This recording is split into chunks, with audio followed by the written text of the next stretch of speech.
Welcome to the Emotional Eating Unwrapped podcast. I'm your host, Alana Kessler, an emotional eating and weight loss coach for women looking to fall in love with eating, create healthy attachments with food, and lose weight sustainably.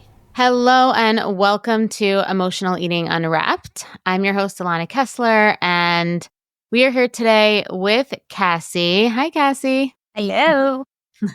To be completely honest, I've had quite the week this week, and I'm just happy that Kassi's here today and we have our tandem episode because I have no idea what we're talking about today. Kassi has completely taken the lead on driving the car for this episode, and I'm just really excited. So I'm going to hand it over to you and let me know and all of us know what we're going to be talking about today. Totally. I love when I get to be in the driver's seat. I'm helping before. So in honor of your recent launch of your new coaching program, I figured that we could sit down and chat, and I could put you in the hot seat about some common myths, misconceptions, and stigmas surrounding the work that you do. I love it. So I know that as you were formulating this new curriculum and even over the past course of the podcast, there have been a lot of questions that have come up, and I figured that we can make a fun episode out of it for anyone sitting, on the fence about taking action, either with the program that you offer, or just like with this work in general, and seeing what's the next step with healing their emotional eating. So yeah, I figured we would just dive right into a couple like Q&A rapid fire. I love it. I love that. That's such a great idea. I'm also a little anxious because I don't know what you're going to ask me. No anxiety needed. I'm sure it's all things that we talk about. So no gotcha moments here. So first, my first question for you is talk a lot about intuitive eating just being one of part of this larger work. What is the difference between intuitive eating versus the work that you do? Yeah. So I feel like there's a two-part answer to this because so much of the work that I do is about connecting to your intuition. But I think that there's a very big difference between the intuitive eating movement, which is a movement that is separate.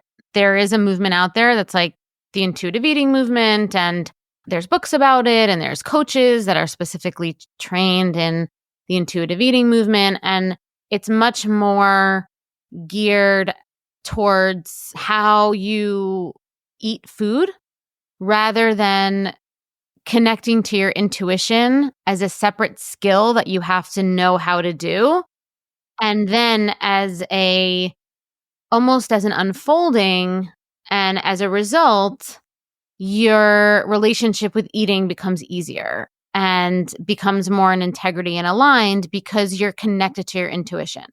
In my expertise, and I feel like I could speak to this with a lot of integrity since I am an expert and I am a dietitian and I've been around for a very long time in this field in this way, a lot of people who try the intuitive eating movement are not in tune with their intuition. Mm-hmm. And that's where they go wrong. Because a big part of the directives in the intuitive eating movement assumes that you understand what it means to be in touch with your intuition. So you can just go with how you feel, eat what you want. But a big part of the way that intuitive eating works is that you're also able to have boundaries with yourself and be able to get to a place where you intuitively know, oh, I'm full. You intuitively know, oh, I shouldn't eat this anymore because it's not in alignment with what's in service of what I need anymore. Mm-hmm. But if you don't know what that is, you're not going to succeed with the intuitive eating movement. So what I do is I teach women how to connect with their intuition. It is an actual skill. It is practice. You learn through consistent practicing certain tactics, certain mindsets, certain mindfulness techniques. Oftentimes you become more successful at it because the way that your mindset is trained you're able to not be aligned with it, right? So for example, oftentimes people learn more about their intuition and their relationship with food by going way beyond what was necessary for them to eat.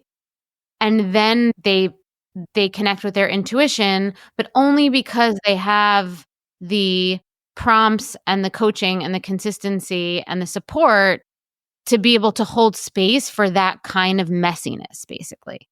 That makes sense? Yeah, yeah. Okay. I feel like when you talk about it, it reminds me of like the concept that people have of like psychiatrist versus therapist.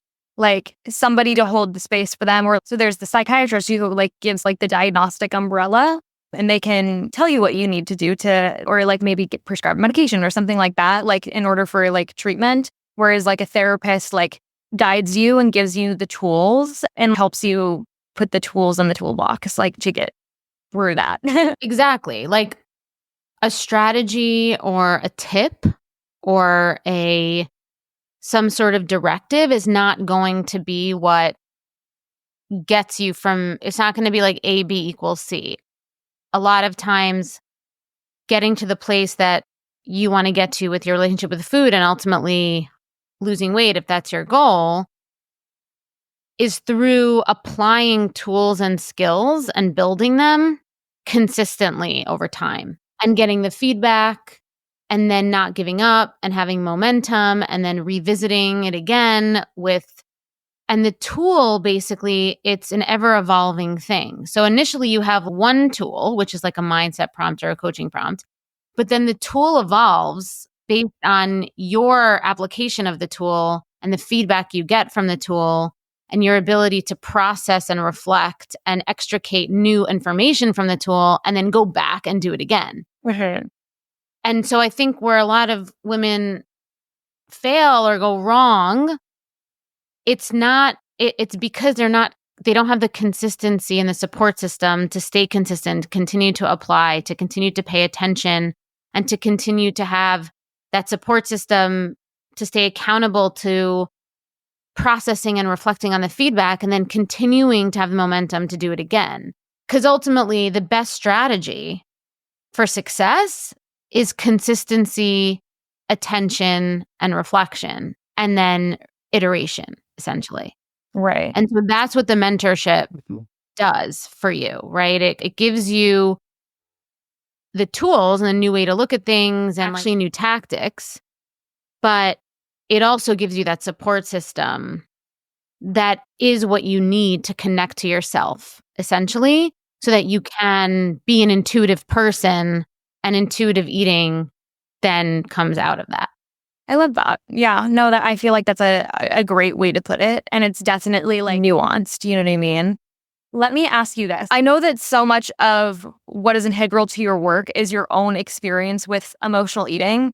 And so I'm curious if there was ever a certain point in the help that you received or just like your journey in general where you were attempting to recover from emotional eating, where you were like, this aspect of what's available to me is missing, that helped inform you on how to better guide women now.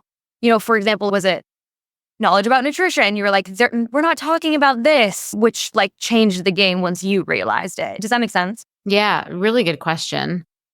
I feel like the biggest thing that I felt like was missing for me was the ability to hold space for myself, be with the imperfectness of it, be with with the reality that there's no right answer. There's no right way to do something. There's no, if you follow this plan, you are going to get this result.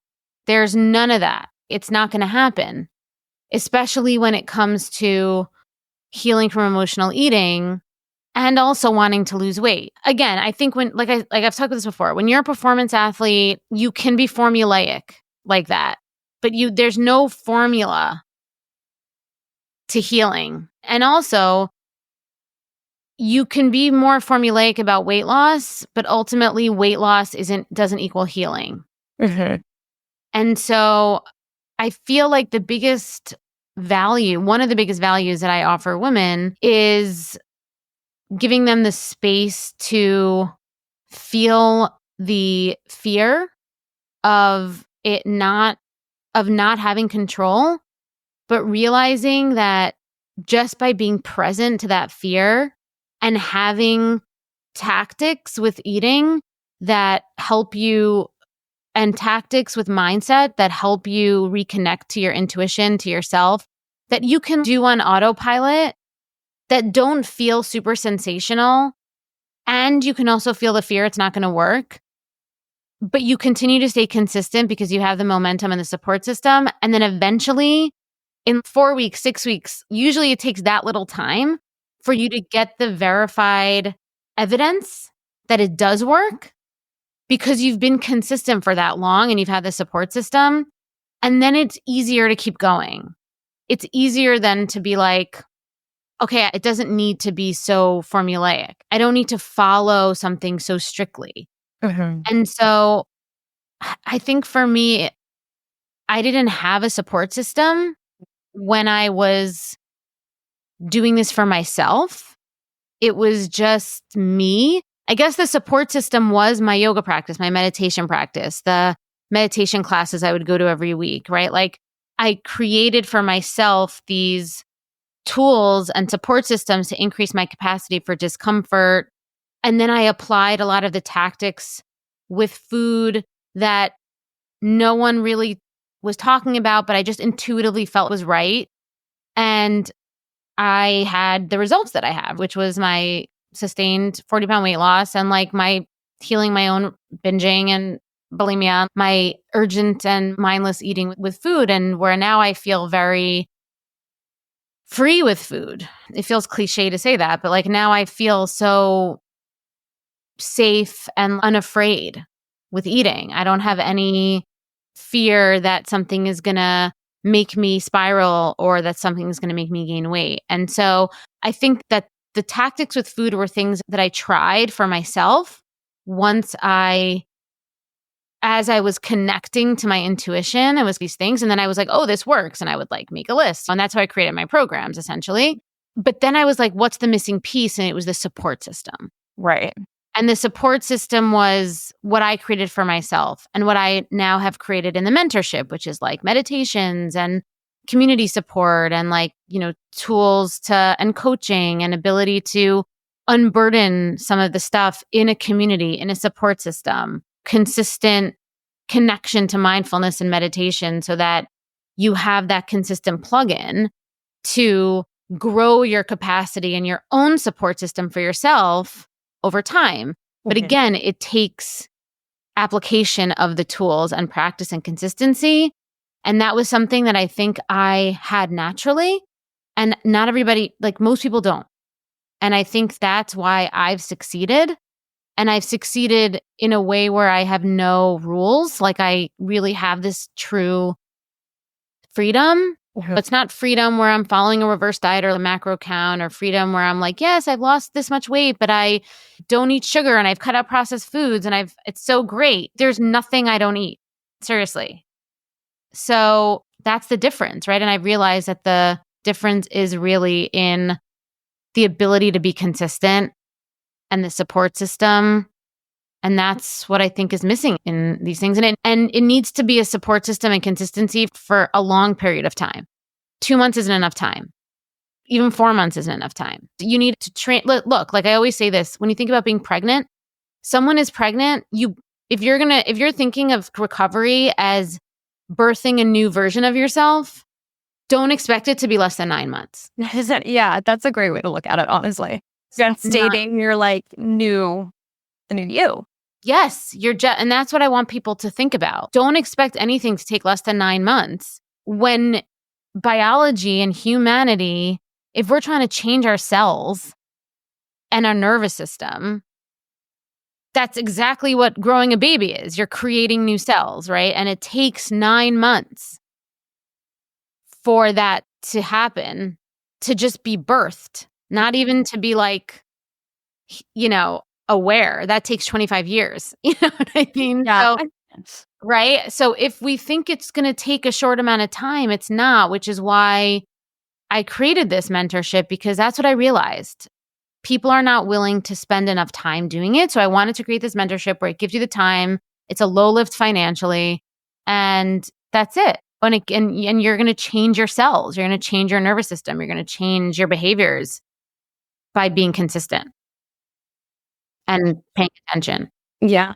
No, you're so right. I think that you're so right by saying that, like, it is a long game. It's not gonna happen overnight, and you shouldn't lose that kind of like optimism that you have just because it's taking longer as well. What I was going to ask is there, and maybe what you touched on is that, but is there a kind of biggest misconception that you have noticed that people have around emotional eating? Yeah, yes, I think people think that there are certain, that there's like a strategy, right? Like I'll get a question and it's like, what is the strategy? Can I have like 2 strategies to heal my nervous system to stop having a craving or to stop binging? And the strategy is to know there is a strategy, right? And the strategy, I'm not going to gatekeep. Like I'll tell people the strategy on this podcast. Like it's to pause, it's to know what you're feeling, it's to be in tune with yourself. Now, it's a skill to get in tune with yourself. That takes time, right? Do you think people ask that because you've explained this a little bit on a recent podcast, but do you think people ask that because they want those actionable steps and they're like, that gives like some sort of semblance of control? It's like Yeah, because they're like, want the steps because then if I do the steps, then I will get the results and I will have control. yes, if I have A, then I'll then B and then equal C and it will go away. Yeah. Yeah. Information doesn't equal transformation. It's information plus application of the process plus maybe it not working, right? If it was as simple as me giving somebody information and then they would get the result, I would have no job. Like people would already be doing it because it's not the information, like getting the strategy and give me like 2 strategies. It's being like, okay, that's good. Let me practice that. Let me apply that. And then it's being like, this is very difficult. I'm not applying it. And then it's the next time it happens, not doing it, then realizing that you didn't do it, right? It's reflection. So information plus application plus reflection plus reapplication plus reflection Lots of reflection. over and over. And then reapplication is transformation. And I think that goes back into the feedback loop that you talk about a lot, is like it's constant minor adjustments. Once you get that feedback back, you're okay, let me like sidestep a little bit, or like here's the piece that can turn to put the Tetris into place kind of thing. Yeah, and then you realize that like that Tetris in place might also not be in place, and that's also okay. Yeah. Yeah. And so I think the biggest misconception is that there is a solution to every problem that is in a microcosm, right? And that's not the case, actually. Right? It's, how do I stop craving food at night? What do I do to stop craving food at night? And a lot of times how to stop craving food at night comes from a lot of the stuff that you're doing during the day. But if you don't have the tools of how to approach your day in a way that, holistically helps you understand your motivations for eating, or you're not connected to yourself throughout the day, you're not going to understand yourself enough to be able to apply that tool at the end of the day, which is just pause, notice what you're feeling, see what else you need besides food. A lot of times people can't hold that space for themselves to even go through this tool. It's very difficult to do that. And maybe they can do it once, right? And that happens, right? Maybe they do it once and it feels so good. But then the next day they don't do it. And then they Right. feel like they failed. And you didn't fail. That's just par for the course. You have to continue to be consistent. Continue to just show up for yourself in that way. Mhm. I'm curious, and this might just be our last question, but I'm curious if you have had a memorable, like maybe something like one that stands out of a breakthrough that you've had with a client around their relationship with food. Yes, I'm I sure love there's this. been many, but I'm curious if there's like one that really stands out to you. Yes. There is. I feel like I want to find the actual post because my clients will often post and like people post in the group. And I try to keep a good record of these testimonials or like people just reflecting. So I mean there's a lot of when people just get to a place where they're making different choices with food, like they realize that they have the control over the different decisions they're making with eating and it's not deprivation. And I feel like that's a huge aha moment. Like when clients and students are like, I decided not to eat this. Like I realized that I was gonna be eating out of mindlessness or that I was having this urge to binge and I didn't. And the next day they were like, I really wanted it. So now I had it more mindfully, like the way that they were able to be with themselves through the process. So this is today I went to the spa to get my Botox. There was a bowl of candy. I didn't react and I didn't grab any. Now I don't even remember what candy the bowl had. There was also a French bakery right next door. I thought about going there to get treats, but decided not to. So these are like huge. Mhm. That feels poetic in a way. I don't even remember what candy was in the bowl. You know what I mean? Exactly.